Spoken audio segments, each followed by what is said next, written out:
Lelakut merupakan orang-orangan sawah yang berfungsi untuk menakut-nakuti burung pipit yang suka memakan biji padi. Namun secara mistis, lelakut yang telah diberi mantra dan sesaji khusus juga berfungsi sebagai alat penolak bala. Hal tersebut diungkapkan Ketua Majelis Subak Kota Denpasar, Wayan Jelantik. Biasanya lelakut dibuat menggunakan bahan jerami kering yang dianyam dan dibentuk menjadi orang-orangan. Boneka jerami itu kemudian diberi baju bekas agar mirip orang sungguhan. Lelakut juga bisa dibuat dengan menggunakan batang pelepah kelapa yang sudah kering.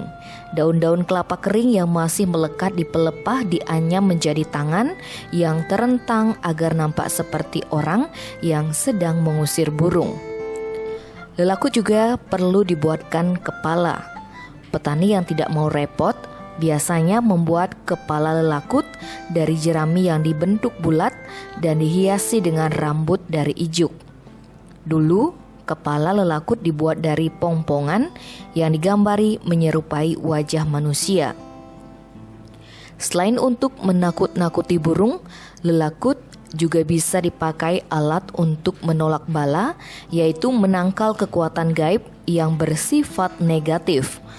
Lelakut untuk penolak bala ini saat dipasang di sawah dibekali dengan sesaji dan mantra agar kekuatan magisnya lebih terasa.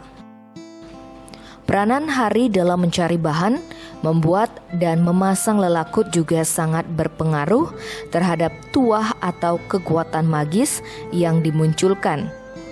Bagi orang Bali, Rahinan Kajeng Kliwon merupakan hari yang paling keramat dan mengandung aura magis yang sangat kuat. Orang Bali selalu mengidentikan Kajeng Kliwon sebagai hari yang sangat bagus untuk belajar kebatinan, belajar ilmu leak, membuat atau menghidupkan jimat dengan kekuatan mantra dan segala sesuatu yang berbau mistis. Untuk memunculkan daya magisnya, lelakut perlu dihidupkan dengan sesaji dan mantra. Lebih lanjut dijelaskan, pembuatan lelakut bertuah harus menggunakan bahan khusus. Yang paling dipercaya masyarakat Bali memiliki kekuatan magis adalah papah nyoh nunggal. Bahan ini tergolong sangat susah dicari. Papah memiliki arti pelepah, nyoh adalah kelapa, dan nunggal adalah satu. Jadi, papah nyoh nunggal memiliki makna pelepah pohon kelapa yang berdiri sendiri, hanya ada satu pelepah dalam satu pohon kelapa tersisa.